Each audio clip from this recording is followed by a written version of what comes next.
Selamat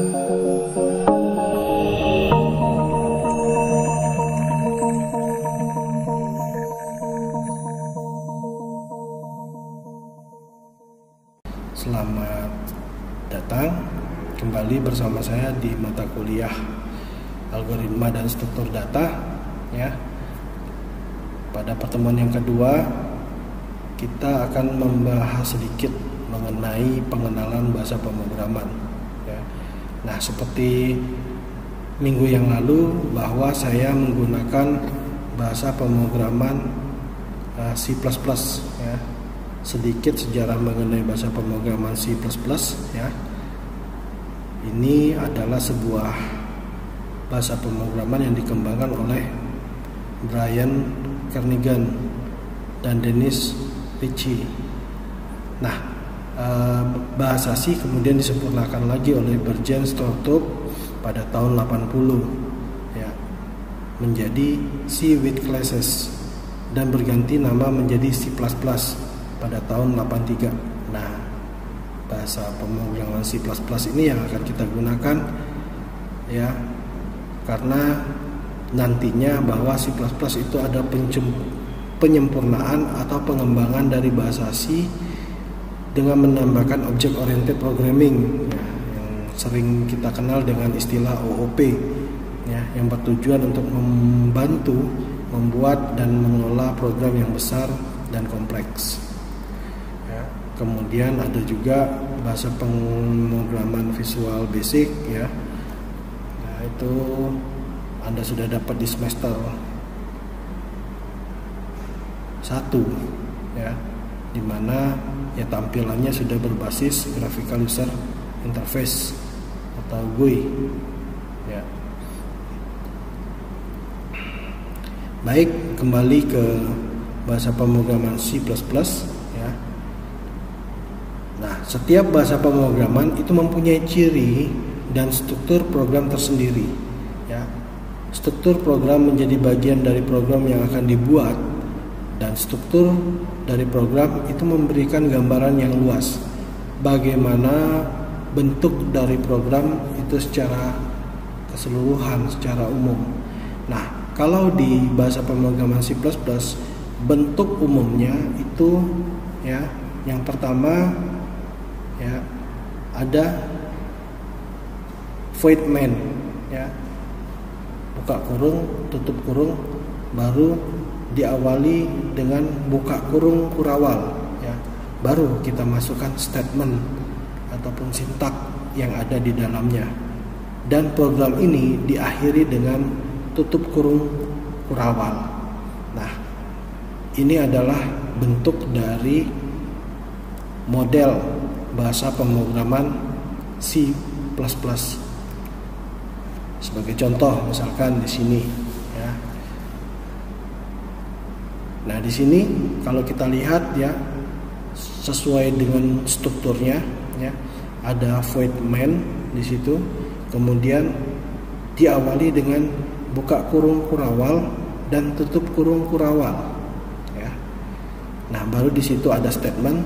Statementnya adalah contoh, misalkan code ya, terus ada tanda lebih kecil ya, 2 ya. Itu kemudian titik koma,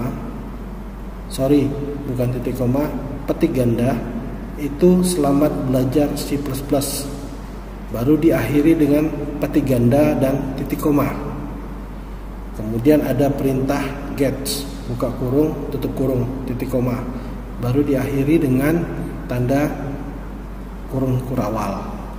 Nah, perintah code dan get itu harus dikenal oleh compilernya C++.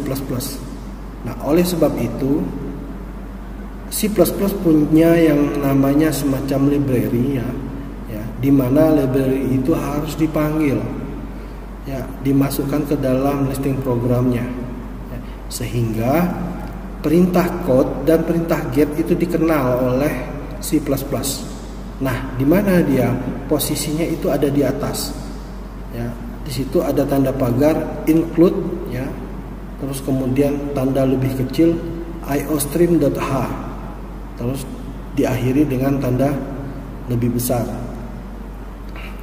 Kemudian ada include con.io.h, itu harus selalu ada ya pada saat kita menuliskan listing program pada bahasa pemrograman C++. Karena kenapa? Seperti yang saya bilang tadi, perintah code dan perintah get itu harus dikenal oleh C++-nya. Oleh sebab itu library-nya harus dimasukkan ke dalam listing program tersebut, lib-nya ya. Include-nya itu harus dimasukkan ke dalam bahasa pemrograman tersebut. Nah, Anda bisa coba ya di bahasa pemrograman C++, silahkan dibuka editornya, kemudian ketikkan listing seperti yang ada di bawah ini.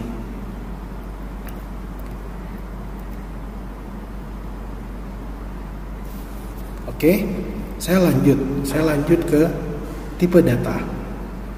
Nah, tipe data adalah pengelompokan data berdasarkan isi dan sifatnya, di mana di dalam sebuah bahasa pemrograman sifat dari data bisa berupa karakter, bilangan bulat, bilangan pecahan, atau boolean.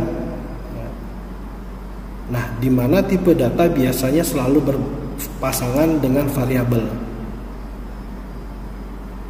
Nah, berikut contoh tabel tipe data dasar ya yang digunakan oleh bahasa pemrograman C++, ya, di mana ada tipe data karakter ya. Karakter atau synced chart dan unsynced chart ya, di mana jumlah byte yang diperlukan itu adalah satu byte, ada 8 bit, di mana jangkauan nilai numeriknya itu dari min 128 sampai dengan 127 ya. Kemudian 0 sampai dengan 255 untuk unsynced chartnya ya yang dipakai. Terus kemudian tipe data integer ya, ada integer atau synced. Integer atau synced itu jumlah byte-nya ada 2, di mana dia dimulai dari min 32768 sampai dengan 32767 ya. Kemudian ada long integer ya, Anda bisa lihat ya jumlah digitnya, di mana byte yang diperlukan itu ada 4 byte ya. Terus kemudian ada floating point, single precision ya, float ya. Nah, ini digunakan pada saat kita menggunakan tipe data pecahan. Begitu juga ada floating point double precision ya. Itu sama, cuma ukurannya dia lebih besar daripada single precision. Nah, ini adalah tipe-tipe data yang digunakan oleh C++. Nanti kita akan coba ya dengan menggunakan variabel, dan kita tentukan tipe data yang akan kita gunakan. Oke, nah variabel harus diikuti oleh tipe data. Sebelumnya saya akan membahas dulu di C++ ya.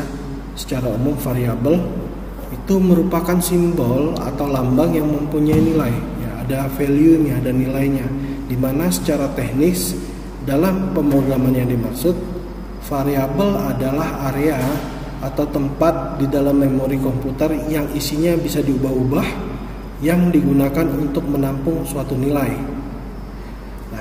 Variabel didefinisikan atau dideklarasikan menggunakan kombinasi antar identifier tipe dan dapat juga sekaligus diinisialisasikan.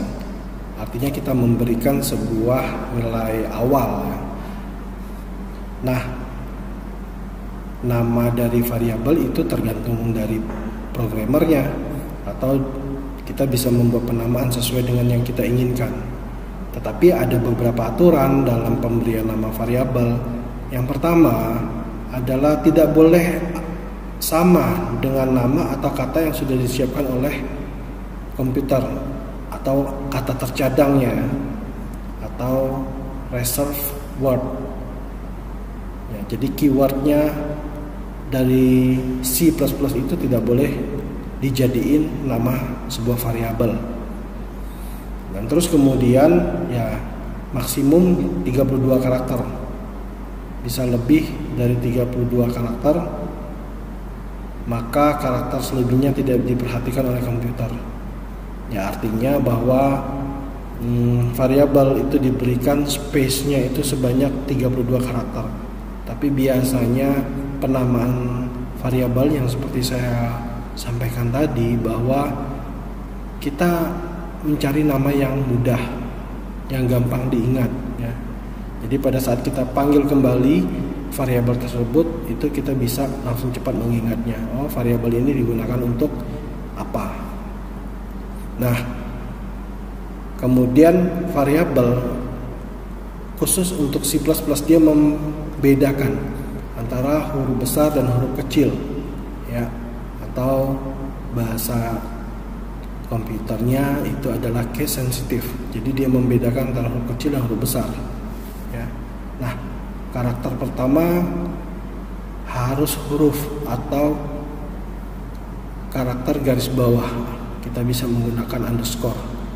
Kemudian dalam penulisan variabel itu tidak boleh mengandung spasi ya, ataupun blank, itu tidak boleh.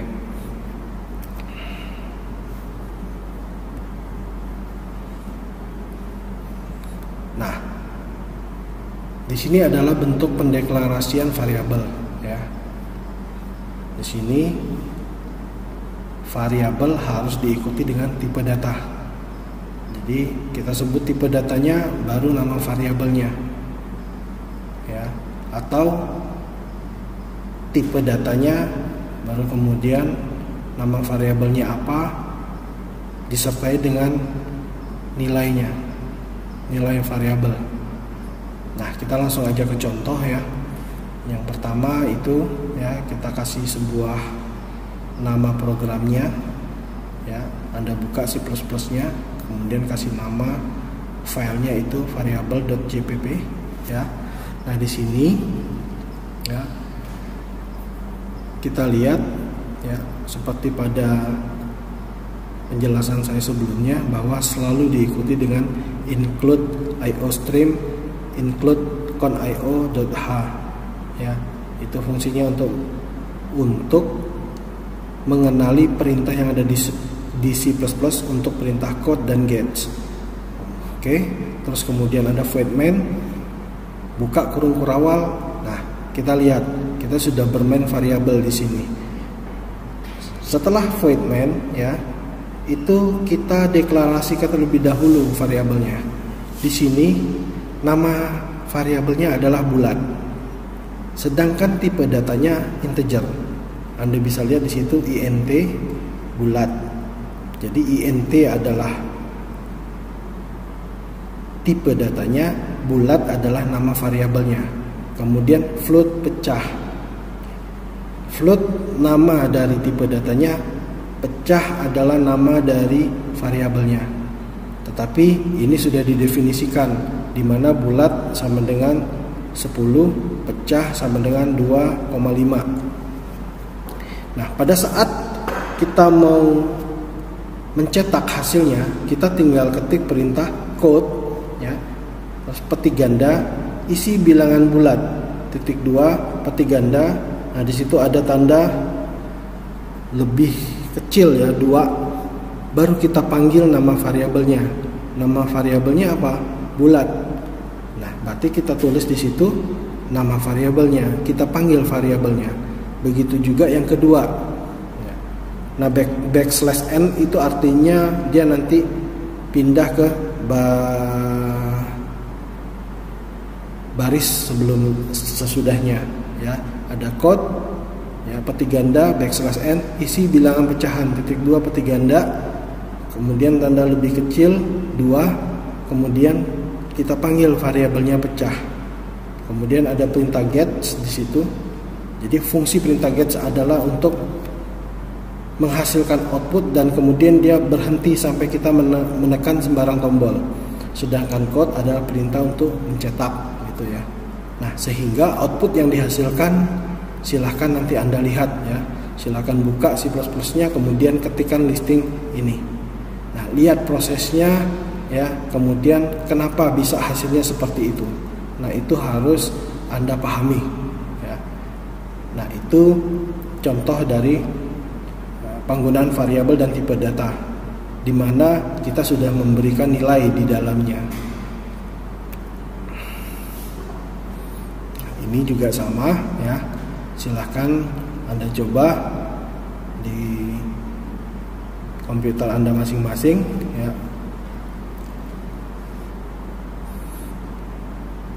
Nah, di sini saya tambahkan lagi sebuah variabel dengan nama kata dengan tipe datanya char karakter dan didefinisikan sebagai saya. Silahkan dibuat. Nah, terus kemudian di sini ada tipe data konstanta ya. Pada dasarnya konstanta memiliki kesamaan dengan variabel, yaitu sebuah tempat untuk menyimpan sebuah nilai sesuai dengan datanya. Hanya saja nilai yang digunakan dalam konstanta tidak dapat diubah-ubah, artinya sudah fix ya. Hanya digunakan atau diakses ya yang sifatnya sudah tetap. Nah, konstanta biasanya digunakan untuk menyimpan sebuah nilai yang sering digunakan atau nilai yang sudah pasti. Misalkan kita misalnya mencari luas lingkaran ya. Nah, di situ kan ada nilai konstanta 22/7 atau 3,14 ya. Nah, itu kita sudah buat konstantanya sehingga itu sudah tidak bisa diubah lagi nilainya. Ya. Nah, sebagai contoh bentuk umum dari pendeklarasian konstanta adalah Anda bisa lihat di situ tanda pagar, define, kemudian nama konstantanya apa, kemudian nilainya apa.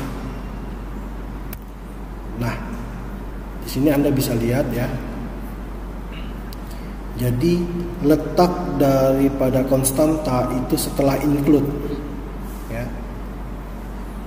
Di situ kita ketik tanda pagar define P ya 3.14, artinya sebuah variabel konstanta dengan nama P nilainya itu 3,14 itu sudah fix ya, tidak bisa diubah karena kita sudah mendefinisikan. Nah, kemudian ada sebuah variabel namanya jari dengan tipe data integer di mana sudah diberikan nilai itu nilainya 10. Nah, kemudian kita mau cari keliling dari jari-jari tersebut, dari lingkaran tersebut ya. Nah, karena sudah diketahui P dan jari-jarinya, maka kita tinggal cetak aja. Yang pertama, keliling lingkaran dengan jari-jari ya. Nanti nilainya akan ditampilkan pada saat outputnya dikeluarkan ya, berarti nilainya 10. Kemudian count ya, tanda lebih kecil ya, kemudian ada statement di situ petik ganda adalah titik 2. Nah, baru kita masukkan rumusnya. Pada saat kita masukkan rumusnya, di outputnya nanti akan tampil keliling lingkaran dengan jari-jari 10 adalah ya, dia tinggal cari hasil dari proses yang sudah kita masukkan ya. Silakan Anda lihat hasilnya berapa. Nah, itu output yang dikeluarkan. Nah, ini adalah contoh konstanta yang kita gunakan. Banyak sekali soal ya terkait dengan variabel dan tipe data yang digunakan. Silakan nanti Anda kerjakan pada saat kita masuk ke dalam mata kuliah praktek. Ya. Demikian penjelasan saya hari ini. Terima kasih atas perhatiannya. Sampai ketemu di minggu selanjutnya. Salam budi luhur.